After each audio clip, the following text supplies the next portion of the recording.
Okay, we're here with Tom Campbell. And Tom, today I'd like to ask you a little bit about meditation. Would you consider that meditative state another reality frame? And I know you say when you get into that point consciousness, this reality disappears. So looking at it in a kind of sped up time sort of thing, can meditation be helpful in accomplishing a lot of things in what seems to be a long time, but is in fact in this physical reality a very short amount of time? Well, yes, it can. What meditation does is it teaches you to let go of the data stream that defines your reality. Okay? Each of us have a data stream, and that data defines our reality. We interpret that data to be this reality.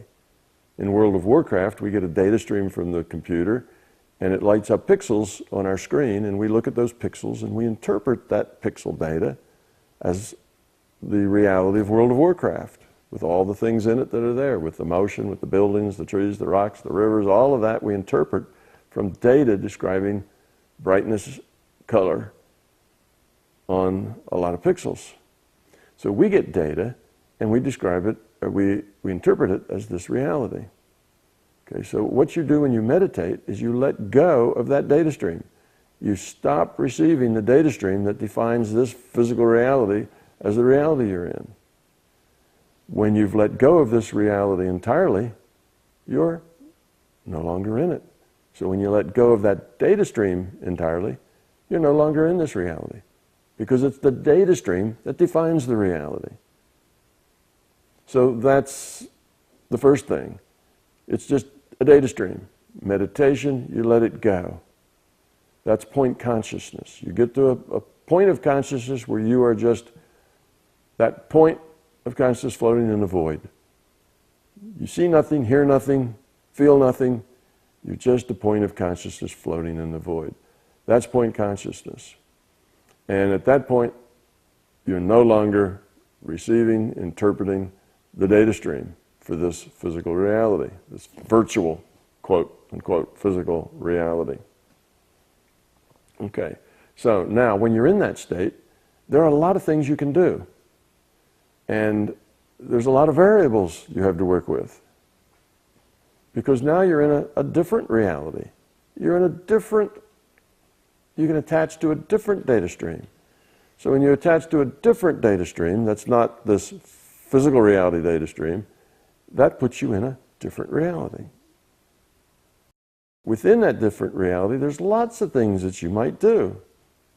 Depends on what data stream you want to attach to. Well, how do you attach to a data stream? You use your intent, your intention to do things, your intention to understand things, your intention to cause things to happen or not to happen. Those are the things that will connect you to data streams that will fulfill that intention, you see? So it's your intent that lets you connect and disconnect from data streams. You intend to disconnect from this one, that's called meditation. And you disconnect, and then you intend to connect to a different one, and now you're in a different reality frame. Now you could call that reality frame out of body, or you could call it out of mind, or you could call it out of the physical universe, or you could call it just switching the data stream. Now, let's say what you want to do is gather information about some subject. Well, that's your intent. You can connect to sources of information that have that information you want. Different data stream. Let's say you want to do analysis on yourself. Let's say you want to find out what are my fears? What kind of trouble does my ego get me into? You know, do I have fears? Do I have ego? And if so, what are they? I'm doing analysis, or I want to understand other people, or my interaction with other people, or how I could be a better employee, or a better husband, or a better wife, or whatever. You know, these are things you can do in that state because you're no longer processing in this physical reality. You can deal with 100% of your attention on these other subjects. Now, a long time ago, and I wrote in my books, the first section of the first book, I talk about how I used that place to to find flaws in programming, find programming errors. You can do those things very intently and very efficiently. Yes, I could find errors in my programs that I was writing in graduate school in minutes that would have taken me days to find, trying to, one at a time, flip through, 8,000 punch cards. That's really a hard way to go, trying to find an error. I could find it in that space in minutes, if not seconds. The analysis that you might do about who and how you are and what you should do, or should you take that new job in some far-off place, or should you stay here, How will that work out? Let me kind of progress the probable future and see how all that works out. Well, you can do that. You couldn't do it here, but you can do it as point consciousness, you see, and you can do things there that would take you days or weeks to do here. So time is a variable that you can use there. If you want to look over a long period in history, you can do that in minutes. You can, as I say, look at probable futures, choices that you have to make, and what are the ramifications of those choices. You can follow out 10 different possible paths for 10 different choices you make and see where they lead and discover which one of those choices is likely to be the best. Not necessarily is the best, we're talking about probable future, is likely to be the best. So this is a very practical space to work in, attached to other data streams. And you don't have to make it exotic and quirky and woo-woo like out-of-body experiences and flying in around in other reality frames. You can say all those things, and that's a way, those are metaphors of describing it, but all that's unnecessary. You are consciousness. You are connected to a data stream that defines your reality. There is much more than just this reality that you can connect to, so go connect to other realities that are also productive for your growth. You already do that naturally, called the dream reality. That's a different reality frame, a different data stream, and that's productive. We work out a lot of issues in our dreams, you see? So, yes, you can. Time's a variable. You can do things that very quickly that otherwise would take a very long time. You get clarity and preciseness that you couldn't get in this reality because you've got all this other data coming in, and now you're trying to sort this little thread of data with all the other data, and it's difficult. It's like trying to do your homework in a room full of 20 people all having conversations. It's harder.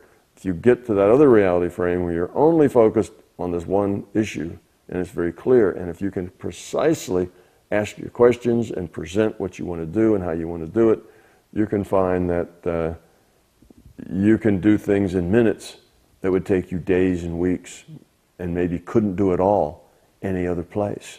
So it's a very productive space to be in. Okay, thank you, Tom. I think that's going to be helpful to a lot of people.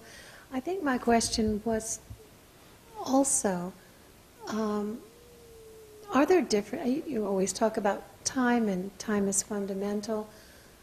Are these different reality frames, dream reality, meditation reality frame, any other ones, do they have their own specific time? Yes.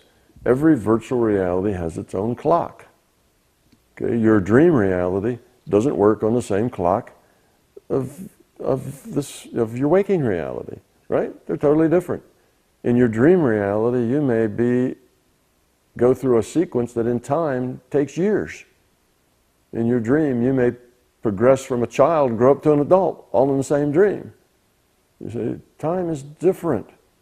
It's a different sense. Here we're in a time because the time's part of the rule set. There, time is a variable. So you can progress from a child to an adult asking very specific questions about various phases and things and what leads to what and so on, and you can do all that in a minute because you're not locked into, that's not a rule set operation. Now you're in a different virtual reality with a different rule set, and time isn't the variable that drives that rule set. Time is just a variable that you can manipulate as you want in that rule set.